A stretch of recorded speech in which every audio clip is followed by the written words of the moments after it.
Just keep applying. Don't stop. Right. Black Power. Oh,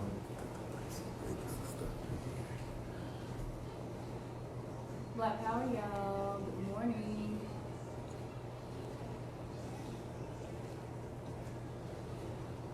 Black Power, Robert. What's up, comrade? What it do?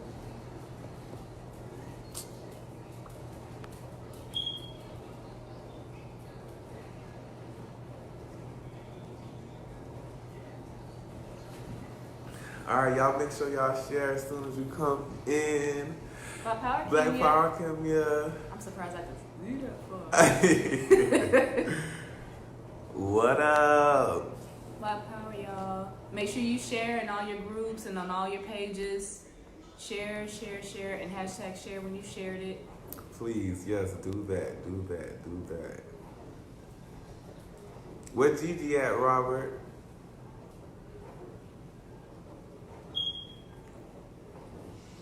Ooh, I know I'm gonna mispronounce that. Black Powered. Oh shit. The. Oh wait. Let me just go ahead and. She slumped.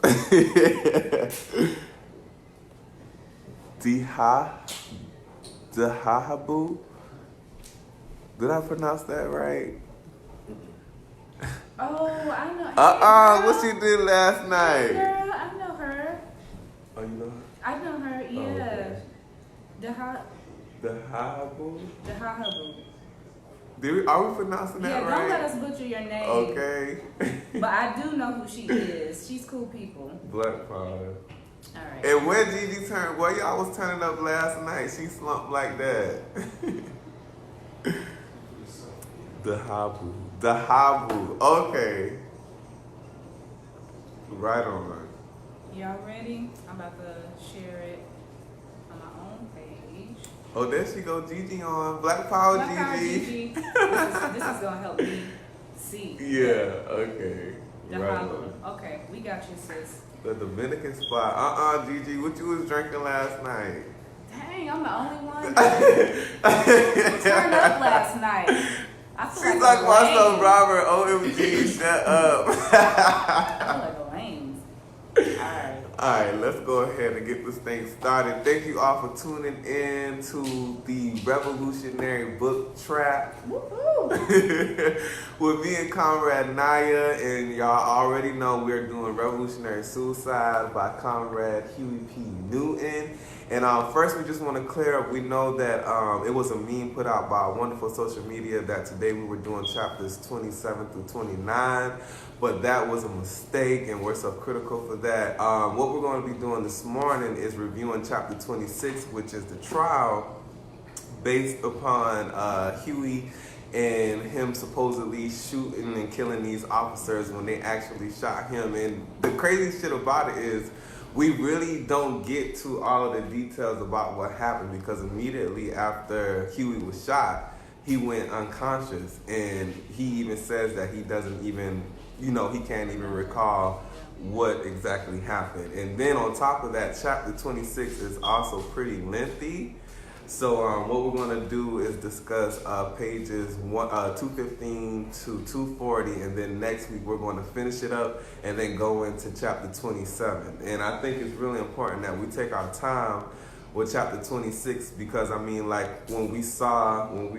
Asada's autobiography and the things that she had to go through during her trial when she was accused of shooting the officer on the Jersey Turnpike, it's just a lot of similarities that we see within these chapters. So Black Power. Black Power, Quayshawn. Thank you for joining. Make sure you guys share. And then we've also posted the donation links. So if you've not donated, or if you'd like to donate, please donate to any of those places. You can donate on Cash App, BH Book Club. You can donate on GoFundMe at www.gofundme.com/donate. /Black Hammer Or. Yeah. www.gofundme.com/Black Hammer Or. And you can also donate on our website, www.blackhammer.org/donate. We have a special guest. Yes. So this is Giselle. Giselle, say hello. Say to Black everybody. Power. Say Black Power. She's really sweet, y'all. She's really sweet. All right, so let's go ahead and kick this thing off. I think we should start off by reading the quote by Bobby Seale. Go ahead, Tom. Yeah, because this is going to put a lot of things in perspective as far as how this unraveled. So the quote is, "We knew before Huey's trial began in mid-July that the whole power structure wanted to hang Huey. We understood that William Nolan, the publisher of the Oakland Tribune, the mayor, and the other politicians, the DA and the cops were also treacherous, that they would do anything to get a conviction and send Huey to the gas chamber. We asked Charles Gary a number of times what he thought would happen, and he would run it down. How Huey was really innocent and how the two cops had shot each other in an attempt to kill Huey." And if you remember when we left off, all of this has been building up for over 9 months to prepare since the actual incident itself. And Huey didn't really have a recollection of what happened when he was shot to even be able to put all this together. So all this was, investigated and within the Black Panther Party themselves, and this is what has come out. So, yeah. So the trial, it actually starts on July the 15th in 1968. In Alameda County. If you're from Alameda County. Thank you for sharing, comrade. Black Power Muhammadu. Thank you for sharing. So yeah, if you're from Alameda County, forgive us if we're pronouncing it. We didn't name it anyway. Right, so, exactly. Alameda County, and it kicked off with a lot of demonstrators. It says 5,000 demonstrators and about 450 Black Panthers to show their support. So it was a really high-profile case. Got a lot of media coverage. And it's just, y'all, so many things are already popping off.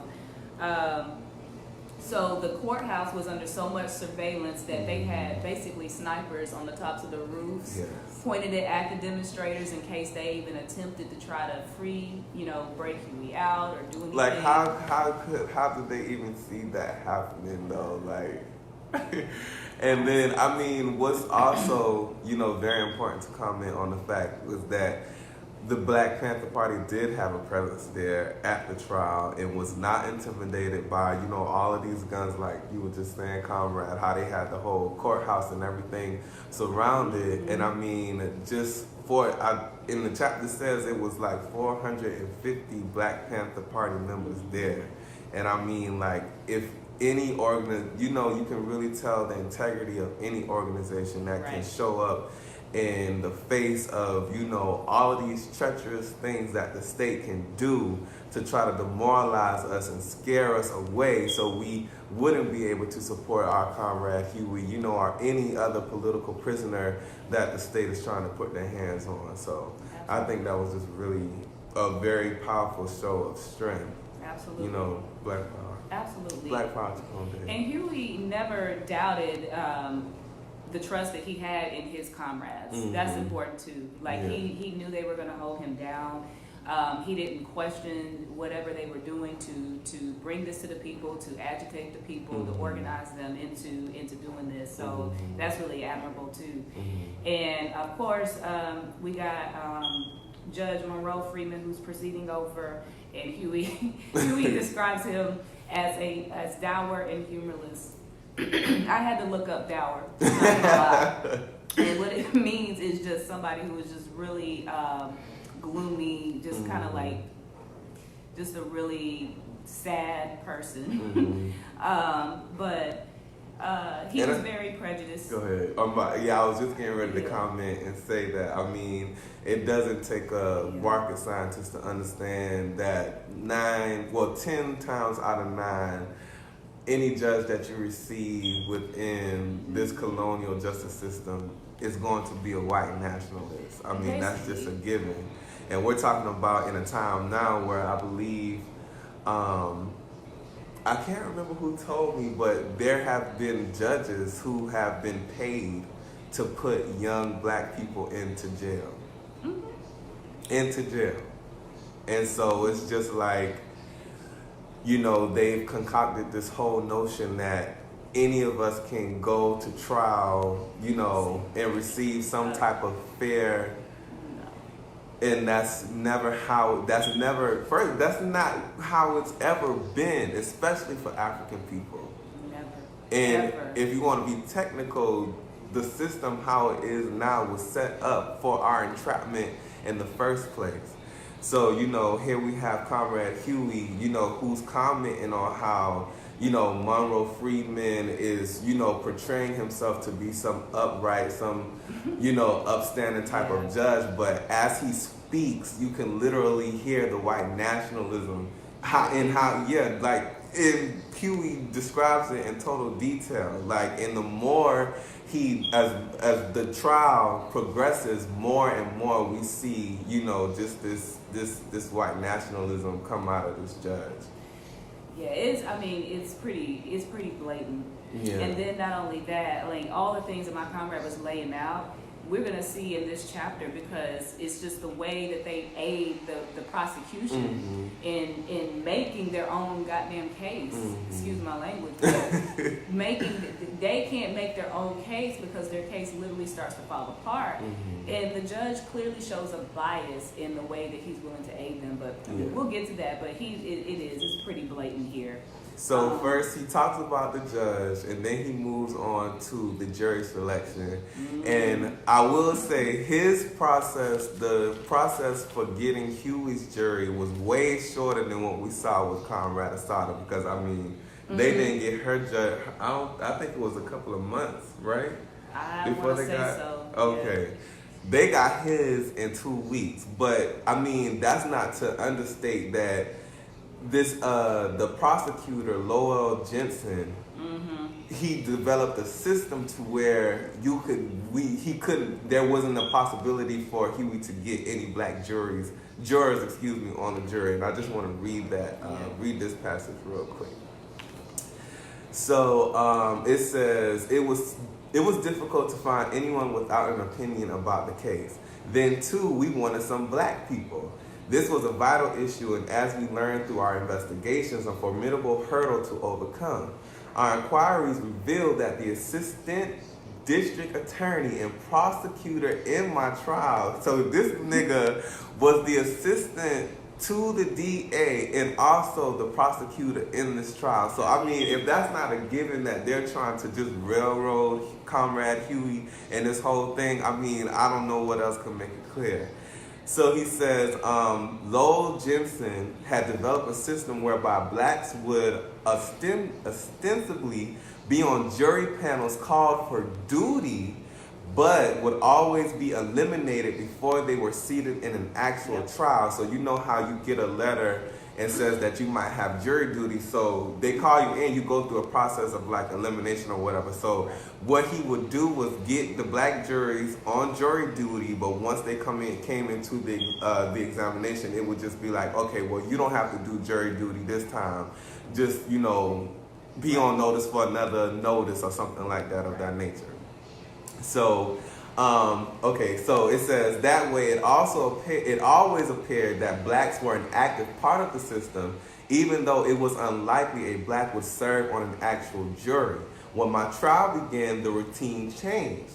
The other district attorneys in the area did not remove blacks from their jury panels. Therefore, while my trial was in session, there were juries in other courts with as many as 6 blacks on them. So not only were they trying to make it difficult to get black jurors onto Huey's case, but they were intentionally putting black juries on other cases because they already knew what the fuck was up. So yeah.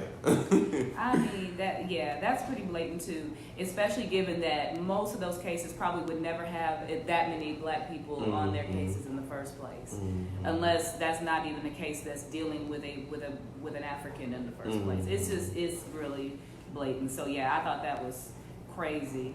And like you were saying, it took about 2 weeks for them to select it. And it said, all in all, they started out with 180 people. They dwindled down to like a little over 100. He breaks down the demographics of the city, and they said Oakland was 38% black, had a population.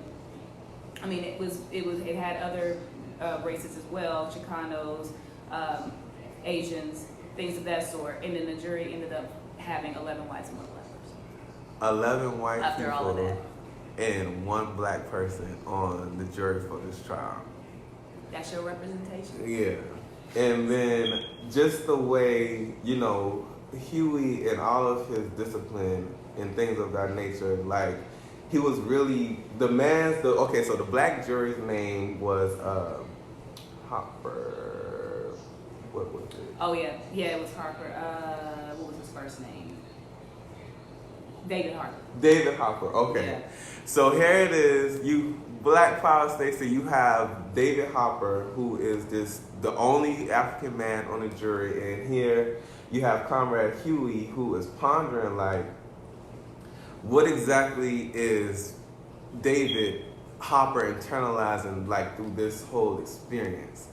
And, you know, just like without any bias, for Comrade Huey to just, you know, try to understand the circumstances to which this African man is sitting on this jury right now. And, you know, at first he was afraid that this man, David Hopper, would be some type of sellout, because as Huey lays out in the chapter, he works for some bank or whatever, and, you know, Huey assumes that he is bought. But as he says here in the chapter, when I finally testified, I directed my words to Hopper. He was my audience. An unspoken bond grew between us that convinced me he not only understood, but he also agreed with me. The only then did I see a glimmer of hope with the jury. He was it. But then again, it's compounded by the fact that it's only 1 black man and then 11, you know, white jurors on the case. So it was, That was pretty deep. And just the fact that, I mean, we all do that. When we walk into situations where we're by ourselves, and it's just like you looking for that other brown face or black face, and that you can unify with. You give that look like. Yeah, you know what I'm saying? We all know what that is. Yeah. We all know what that is. So yeah, that was heavy right there. And so there's that. What was the next part I kind of wanted to go into? So so then they have the openings. Well, I don't want to jump that far ahead, but basically, he does describe the district attorney as being somebody that was a challenge for them because of just, you know, the all the knowledge that he has. He was a good attorney, just not, you know, he's not worried about justice though. He's worried about getting a conviction. Right. And that's exactly what people, I think that we as Africans definitely need to understand, is that these trials aren't really about, you know, what really happened in the first place. It's more about, okay, well, we need a conviction, and we're trying to put somebody in jail behind this. And we've already been given our orders from the higher ups to do this. It's not about, I mean, you can watch any cop show and see that that's what it really comes down to. It's not about justice. That's bullshit. That is bullshit. I had a thought, but I lost it. Maybe it'll come back. I mean, yeah, but it's like, you know, so they're looking at your conviction rate as a prosecutor. You have a rate, just like, what's her name? Sellout ass, Kamala Harris. Oh. Well, I was about to say Angela. Well, even though she is, but I mean, whatever. But yeah, Kamala Harris was a prosecutor. So, you know, for her to have, she had a conviction rate she had to keep up with in order to be in that position. If she wasn't convicting anybody, if she wasn't throwing niggas in jail, she wouldn't have had her record. And then also, just when you put into context this time period, first of all, you have Huey P. Newton, who has been one of the greatest revolutionaries to walk the face of the earth. It's in the height of the Black Revolution. And so the state, the establishment, U.S. imperialism, whatever, however you want to classify it, Huey is a target. And if this man, Lowell Jensen, can get a conviction for Huey P. Newton, this would make him some type of hero. And so, like Huey says that, you know, this guy was doing absolutely everything he could in order to get a conviction for Huey P. Newton. And I mean, we can discuss like more of what, you know, his tactics of what he did. Mm-hmm. Yeah, so. and go ahead and put your read that back. We know that we're only in one chapter this week, but you can go ahead and put your read that back up whenever they're relevant or even just throughout, and we'll definitely read them and discuss those in detail. So yeah, make sure you do that. It's down here at the page, bottom of page 219. He was talking about, he said the unspoken gamer challenge went on in the courtroom between Jensen and the judge and myself. I highlighted, but my lawyers and I understood the undercurrents and intangibles that were always present, difficult as they were to expose. And that's really what he's having Gary to do, is really to expose. It's not about whether he's going to get off or beat this case. It is about the outcome and making the people aware of how the court system works in the in the first place.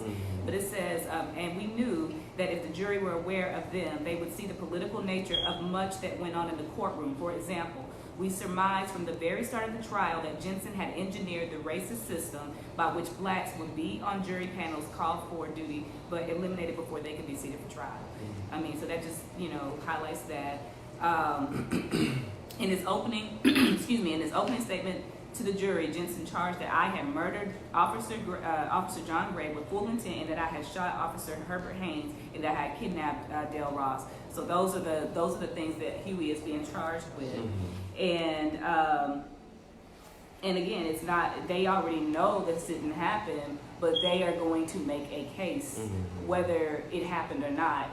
We need this nigga off the street. Right. He's dangerous, and we need to get him out of here. And just to read to you all how flimsy, how the charges absolutely held no weight. None whatsoever. None. And I mean, it's a dangerous type of situation, because we as colonized and African people, we think of these things as simple, it could be the most simplest thing. Like, say we as revolutionaries, we could be out in the highway and say we get caught jaywalking or something like that. That jaywalking charge can turn into pretty much murder. We found a warrant on your arrest and you never took care of. Just like how Huey is, describing in this chapter how aggressive this lawyer is trying to go after him. He says they had to find motivation for why Huey would want to, shoot and kill these two officers. So he says, the most crucial challenge facing the prosecution was to establish motivation for my alleged actions. Jensen claimed that I had 3 motives for my alleged crimes. First, he said I had a prior conviction for a felony and was on probation. Because of this, I knew that having a concealed weapon on my person would lead to another felony conviction if the police officers found the gun on me. Second, first, before we move on, the night that this happened, Huey had just got released from his probation. So what in the hell would possess him? Why would he do that? That doesn't even make sense. As much interaction as he had already had with law enforcement, if he knew they were targeting him, why would he? Second, they claimed that I had marijuana in the car and that bits of marijuana had been found in the pockets of my pants. This too could lead to another felony deed. And third, they claimed that I had given false identification to the police officer, which was a violation of the law. For these reasons, the prosecutor claimed I was so desperate to escape another felony charge that I killed an officer, wounded another, and kidnapped a citizen. As I said before, the prosecutor was willing to go to any lengths to win this case, as we see. Yeah, it's very, very obvious. Like, it's not being hidden well at all. And I mean, when we get to these witnesses, From now he just talks about, the different technicalities of the case, like how, first of all, they say that he had marijuana on him, but as a member of the Black Panther Party at that time, right, you were not allowed to use drugs. And I mean, like we just stated before, Huey just got off of probation, so why in the hell, what will possess him to even be associated with marijuana at the time? So he talks about that, carrying the gun and all of these different things of that nature. So then we get into where they talk about Eldridge Cleaver, who at this time, created a leaflet that was widely spread out through the black community. And as Huey describes it, the leaflet went on to say that black people are justified in killing all policemen who do this. Behind Eldridge's message lay the inference that I had killed a police officer even though I had not. Now, even we understand the leaflet, as Huey says, couldn't be used against him in court, but this didn't stop his family from worrying. And I mean, I can surmise that if, the public eye could probably end up thinking that Huey did, it was some type of, inference. But as Huey says, like, he didn't mind it because even with the type of literature that was in this leaflet, it was all connected to, just the means of politically educating the community to help us to understand that there's no way that we should allow the pigs to treat us this way, to come into our communities and brutalize and harass us, even if that means having to take the life of a pig. right. So, I mean, it served a purpose, and Huey made that very clear. Mm-hmm. He made it clear that he trusted his comrades. Yeah. And he had total and complete trust in what they were doing to move and mobilize the community. Mm-hmm. As far as Eldridge Cleaver and what his legacy ended up being, I'm not sure what his actual motives were behind that. Mm-hmm. But Huey understood the big picture. And I see you have that highlighted. Mm-hmm. Conrad, you want to read just what he told his family? He said, I told them gently as I could not to interfere with anything Eldridge or other party members did during the trial because such actions could not be brought to the legal proceedings. Mm-hmm. As far as I was concerned, Eldridge was free to write and mobilize the community by any means necessary. Yeah. I supported him in that. Issuing the leaflet was a political act using the trial to heighten the consciousness of the community.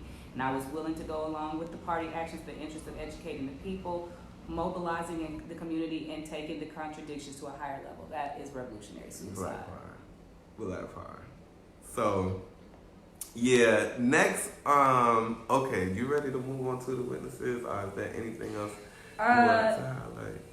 Not right there. So, yeah, I think I had made some notes on the next page, 223, where I guess Huey they're wanting to call Gene McKinney, which is the person that was in the car with Huey at the time the shooting went down.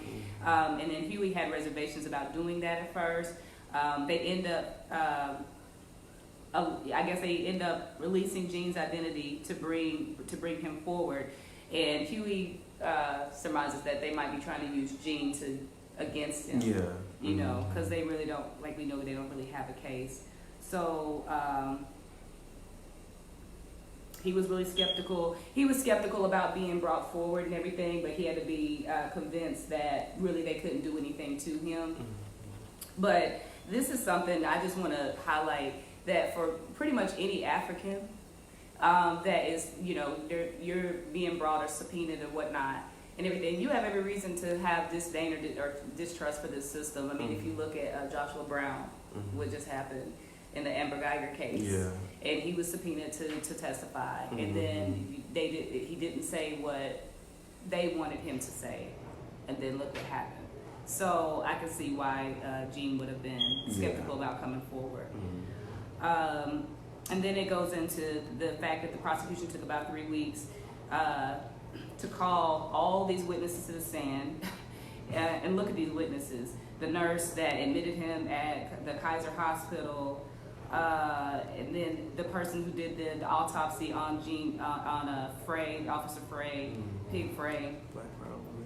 All these police officers, of course, that have a reason to lie, but they're hanging it on Haynes and Haynes. Yeah. Greer. Okay, so let's get into Haynes' testimony. So from how Comrade Huey describes Haynes, in my mind, I picture like some inbred, sloppy, sweaty, donutty, redneck, this hunky ass cracker sitting on the screen. Yeah. So Huey talks about, obviously Haynes, or however you pronounce his last name, has been coached by the prosecution team, to say, whatever they have given him a script to say. And so Huey says that his story is just so conflicted, like he can't even keep up with what the prosecutor has coached him to say. So much to the point to, like, at the second day of the trial, I believe he has a meltdown on the stand. Now, mind you, up until this point, I mean, just if you've read up until this point in the chapter, just the inconsistencies. So, for example, let's say this. Haynes testified that after Frey ordered me out of my car, the two of us walked to Haynes' patrol car parked behind Laverne's Volkswagen, while Haynes remained near the front door of Frey's patrol car about 35 feet away from us.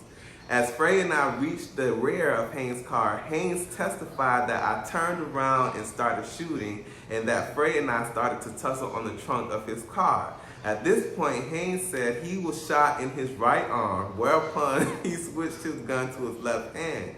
Immediately after this, he noticed out of the corner of his eye that the passenger in my car, which was Dean McKinney, curved with his arms in the air. Well, standing on the curb with his arms in the air. Haynes turned his gun on him, but after the passenger assured him he was not armed, Haynes turned back to Frey and me. By this time, Haynes said Frey and I had separated, although Frey was still hanging on to me, and Haynes shot at my stomach as I faced him.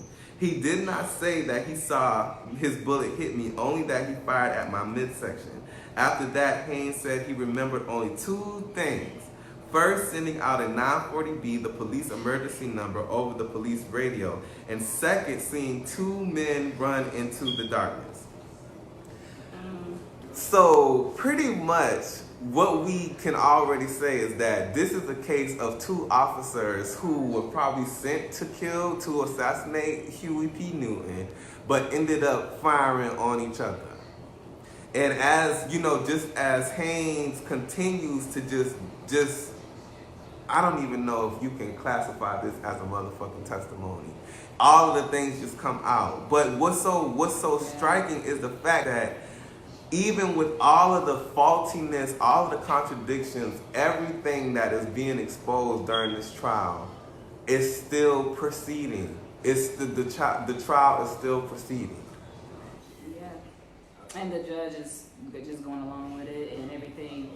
On page 225, he goes into the weakness. He said the greatest weakness of his testimony, which Gary skillfully brought to the jury's attention, which again, this is what they're trying to do, is show the corruption, was that Haynes had turned his back on McKinney, having only McKinney's word that he was unarmed. Since the Oakland police distrusted and hated all Black Panthers, and since McKinney, who was unknown to Haynes, who was riding with the Black Panther Minister of Defense, could have very well have been a Black Panther, why had he himself so unprotected, particularly since he said he did not know where all the shots were coming from? As Gary suggested in his own cross-examination of Haynes, it was probably because Haynes was more worried about what Frey was going to do. The other pig. Right, what they had arrived there to do in the first place.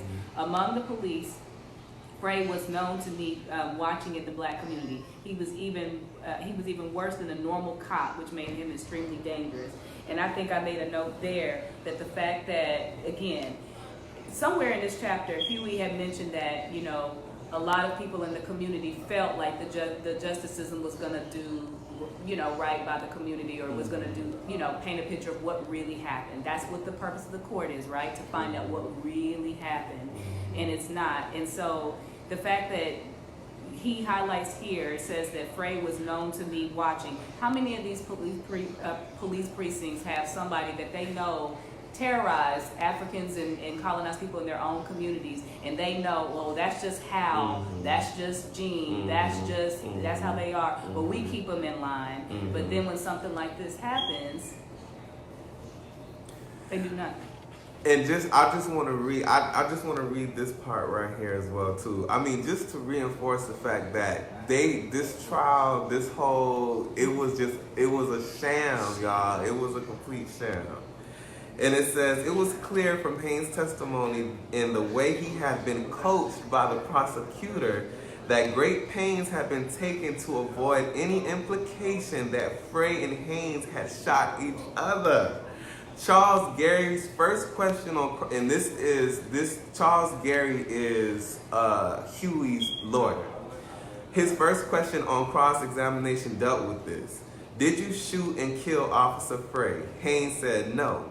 Yet several facts pointed that way, and Haynes' evasions were not helpful for the prosecution. For instance, Haynes made a point of saying that he fired at me only when Frey and I had broken apart from our struggle on the car. A more damaging piece of evidence came from the ballistics section of the police department itself. So then, you fucking dumbass crack, listen. You first of all, you fabricate this stuff, and then you end up in your own report pretty much admit your own guilt. And it says, the expert who testified concluded that the bullets that had hit both Frey and Haynes came from police revolvers. They were lead bullets, not copper jacketed, as were the 2 9mm casings found on the ground at the scene of the shooting. I mean, it's all right there. I mean, if you just watch Forensic Files, they can. I mean, it's very easy to determine where a bullet came from.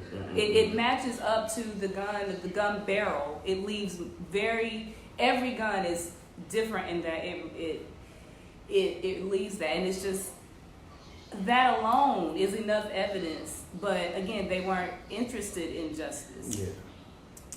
So now, I think we can take a break, and cause I mean this is the first part. Yeah, let's see. So let's see if we got any comments. Okay. It's really easy to get emotional about that. Suicide. I think Quayshawn had to read that back on page 248. No one knew why. It was simply. Okay, I think she went into the next part, but we can still read it. No one knew why. It was simply the rule. I did not mind throwing the shorts away, but I did not resent being given an explanation. It's a small point, but it demonstrates the mentality that exists on the entry level of prison administration. The administrator and the guards who run prisons are like George Orwell's brutes in 1984, who are chosen as policemen on the basis of ignorance, physical strength, and their disposition to follow orders without question, however stupid or brutal. Yeah, that's chapter 27. We're gonna get into that. Yeah. Oh, somebody was asking for the name of the book? Yeah, and Cameron answered. Okay, cool. And if anybody, and also we didn't say this earlier, but if anybody needs the PDF, let us know and we can post it in the comments. Yes. Because we want people to be able to follow along with what we're reading. So if you need the PDF, let us know, hit us up, and put it in the comments, and we'll respond with the PDF file for you. Black Power.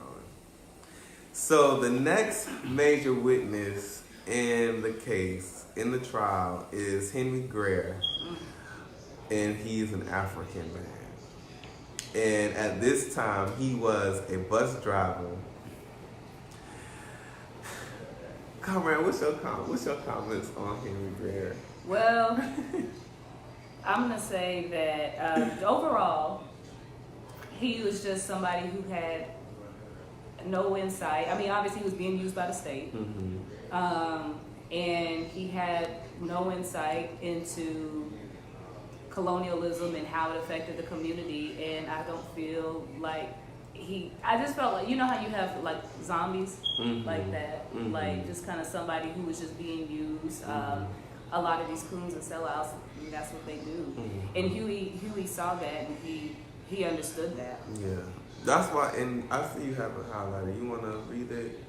Yeah. So okay. So like you said, Henry Greer's he's somebody who was supposedly a witness to the shooting. He's a bus driver that was supposedly there at the time the shooting happened, and. You know, so what I have highlighted at the bottom of 226 is his testimony. It says, when he testified for the first time on the afternoon of August the 7th, 1968, a feeling of disgust for him overwhelmed me. He was obviously a bald man who had sold out from terror of the white power structure, and perhaps because the district attorney had promised him a few handouts. My attorney also had reason to suspect after investigation that he was in some kind of trouble with his job or the law. And only by cooperating with the district attorney's office could he get out of this predicament. Yet, as the first trial wore on, my feelings and disgust turned to pity. He was, after all, a brother. As a black, I understood that he was coerced into selling his integrity for survival, and I knew he must have been disgusting to himself. After the first trial, I felt Greer would not be able to live with himself, but when he came back and did it twice again in the second and third trial, I realized he had been totally destroyed as a person, too corrupt to even feel shame. He was a complete mystery to me. I just wanted to comment on, you know, what Comrade Huey says. He was, after all, a brother. As a black, I understood that he was coerced into selling his integrity for survival. Selling his integrity for survival. And, you know, that's something that African and colonized people are faced with every day. Am I going to go to this job and let my boss disrespect me? Am I going to send my kids to this school where I know these teachers are going to disrespect my children? Am I going to, you know, just sit still and cooperate once I'm pulled over by the pigs? And this is, you know, these are decisions that African and colonized people have to, you know, we make these decisions every single day. A mother, an African mother who may have to go to this job, who is being molested by her boss, but she knows that if she quits this job, she won't have any way to provide for her family. Or, you know, an African brother who participates in the illegal drug economy, who may even have an understanding of what, you know, the poison that is brought into our communities by the illegal drug economy, but how is his children supposed to eat? How is he supposed to survive? Like, these are the things that we get faced with every single day. And for Comrade Huey to point that out, I mean, that was just very deep and profound for me. To have you know, Huey had a very revolutionary mindset in that he pretty much could analyze and deepen the understanding of pretty much any African in the community, like what their position was and why they would think the way that they would think, even if he initially might have had an emotional reaction to it, like the feeling he had to discuss from this brother at first, then kind of understanding that, okay, but it's very, I mean, the state can find a pawn very easily to represent their situation, because most of us, all of us, really are indoctrinated not to think or ask questions when it comes to the state. Just these people are empowered, do what they say, and maybe you'll have a chance to survive. But nah, fuck Greer. Fuck him, because like he says, by the third trials, I realized he had been totally destroyed as a person, too corrupt to even feel ashamed. So he had already sold out. But it's important that we be able to reach people at this point to where what Comrade Huey is talking about, because when you can politically educate somebody to understand that you don't have to sell out your own integrity to like that there's integrity in organization, there's integrity for fighting for the liberation of African people. That's where you want to capture, the masses at. But clearly, as we get ready to see, this brother had already sold out to the highest bidder. So and I think that you know when you're selling out, it's a feeling, because it's a feeling that you get when you selling out, and when you know it, you feel it. And this guy may have done it so many times that it's just he was used to it, but you know when you're doing it. And then on top of that, they didn't find out. Now, mind you, as Comrade, I'm about to call you Comrade Kim, as Comrade Nyah said earlier, like this. Up until the trial, it had taken like 9 months of preparation.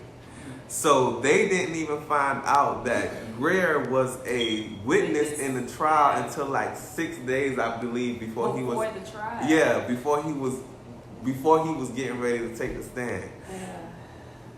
Then on top of that, well, hold on. Okay, let's not get ahead of ourselves. So. At this point, they bring Greer into the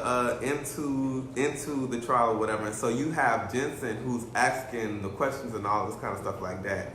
So I believe Jensen says, "So do you know who shot the officer? Do you know who shot the pigs?" This sellout Negro gets his ass up and goes and put his hand on Huey's shoulder.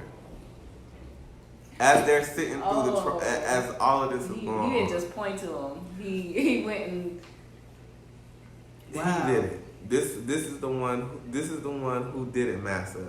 Now, mind you, while he's giving his testimony on trial, he had, after the incident, the pigs had already scooped him up and brought him into the station to record a statement. Now, Huey's legal team, they received the transcript of what was said between Greer and the I forgot who they call it, McConnell. McConnell, yeah. So the jury doesn't even know that this transcript exists. And in this transcript, Greer is telling McConnell that the man who shot the officers is 5'5". I believe he said 5'5". He said Pee-wee. Called him Pee-wee. Yeah. Said that Huey had like on a tan shirt, a tan jacket, and all of this other type of shit like that.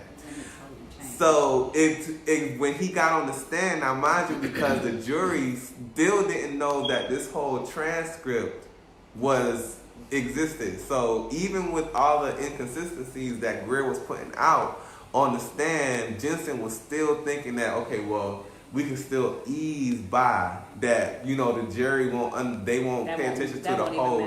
Yeah, but I feel like I'm moving ahead. No, you're not. If you have anything. Well, no, I mean, I have this highlighted at the bottom of page 227, and it just basically is talking about the transcript. And they're tearing apart Greer's statement because it's a lot of inconsistencies, like you said, with what what originally was supposedly told to the police, and then now what he's saying about how he was dressed, the fact that Huey's height. I mean, all of those inconsistencies, and they're just trying to skate by it. I mean, that's essentially what this paragraph is talking about. And I want to read this portion right here where it says, at this point, the jury had not read the transcript of Greer's sworn statement to Inspector McConnell. And so when Jensen put Greer on the stand August 7th, the jurors were hearing for the first time Greer's account of the shooting. Jensen handled his testimony very slickly, emphasizing particularly that part in which Greer said, "I pulled a gun from inside my shirt, shot at Haynes, then shot and killed Frey, standing over him and firing 3 or 4 more shots into his body. When Greer walked over and identified me, the jury must have been convinced of my guilt, for Greer was a calm, assured witness. But Jensen made a crucial mistake. He thought he could get away with the inconsistencies between Greer's statement made an hour and a half after the shooting and what Jensen coached him to say on the stand. He had Greer tell the jury that he was less than 10 feet away from the participants in the shooting, whereas in his sworn statement to McConnell, Greer said he was 30 to 40 yards away.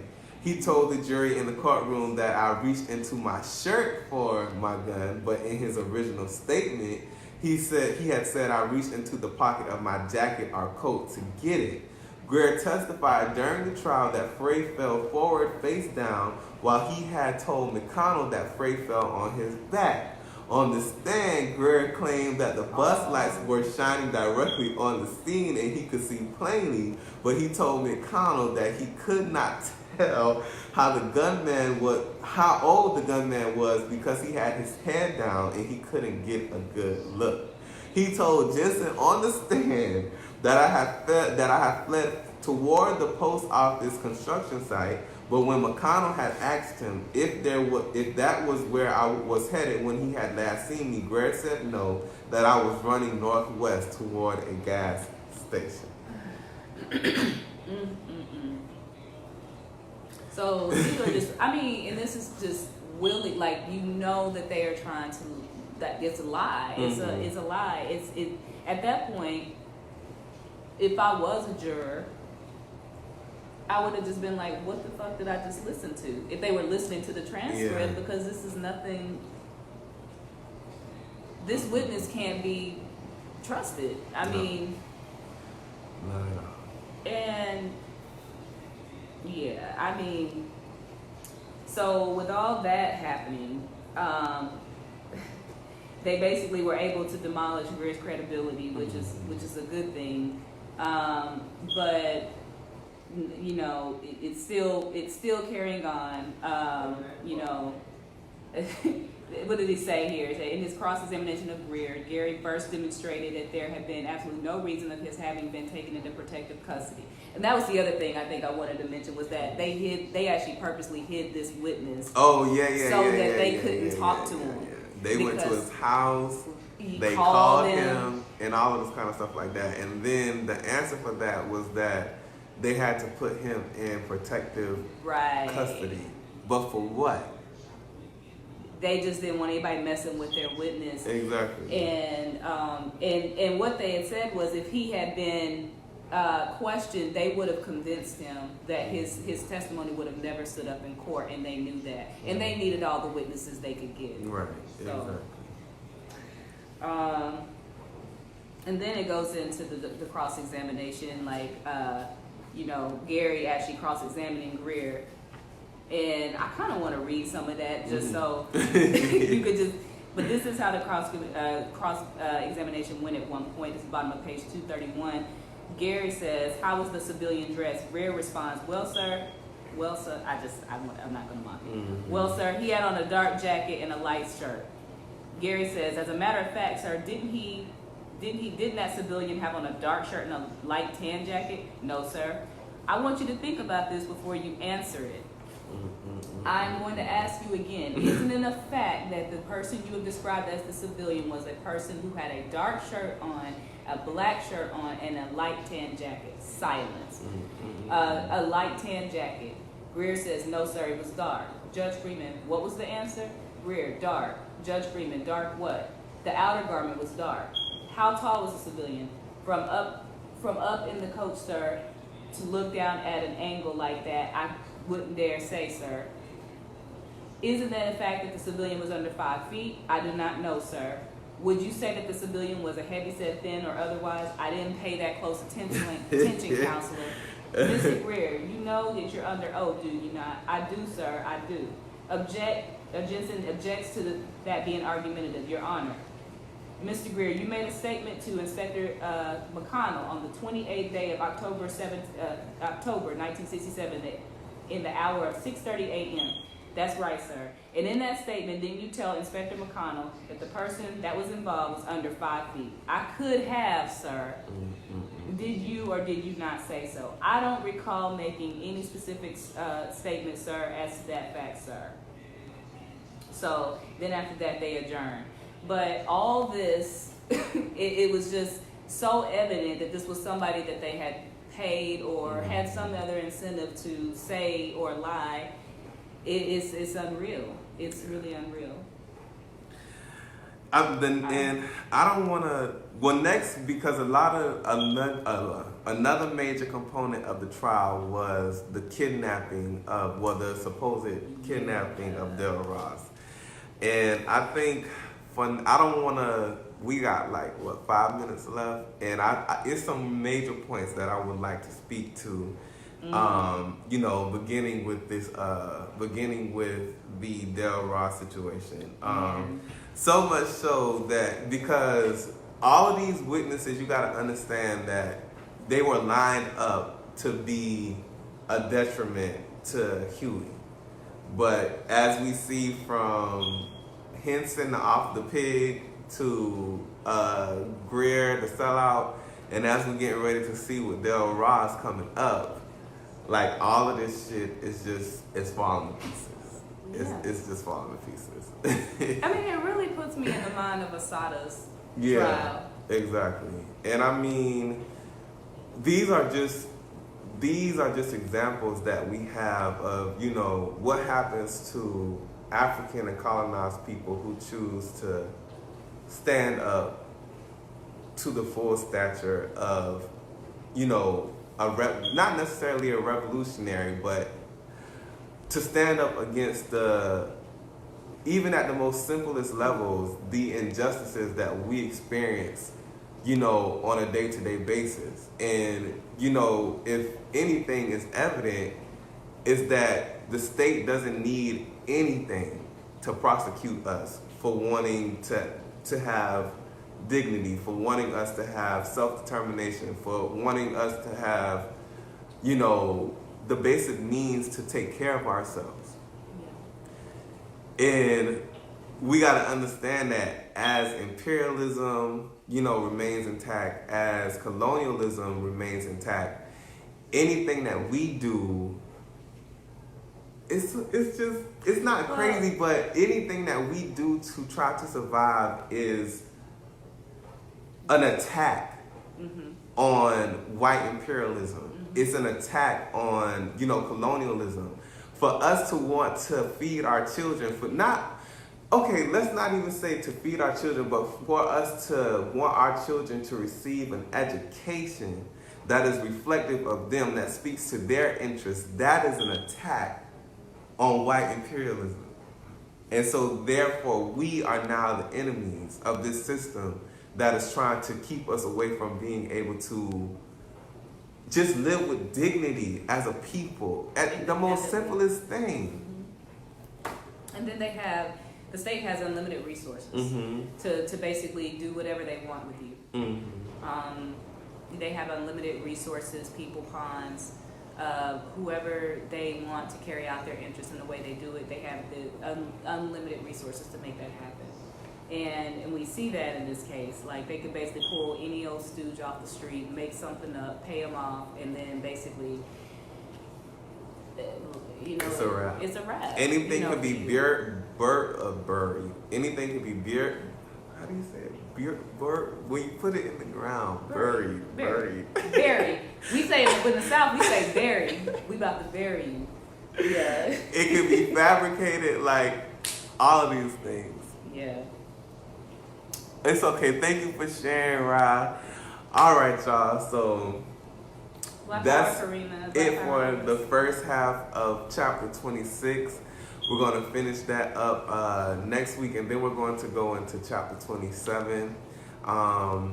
Yeah, I'm just really excited because we're getting to the end of this book, and I'm excited about the next book that we're getting ready to read. Are we going to announce it? No, not yet. We're going to wait. But yeah. I'm very excited. Me too. So, yeah, y'all donate to the links that we have posted right here in the comments. Cash App, BH Book Club, GoFundMe.com/BlackHammer.org, or go to BlackHammer.org and donate through there. Become a member of Black Hammer. Get into revolutionary life. Come into organization. You know, we understand that it's an everyday thing for African and colonized people to survive. So, child, we ain't even trying to ask for too much of your time.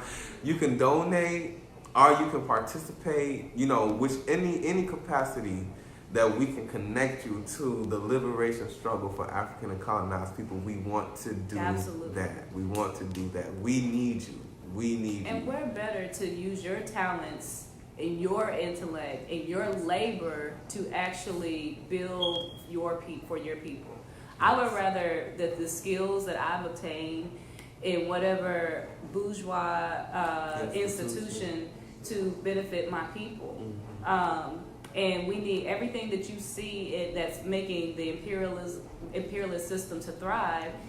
Doctors, attorneys, we need that to build for us. And I don't know why we wouldn't want to use those talents to build our people up. So join Black Hammer today.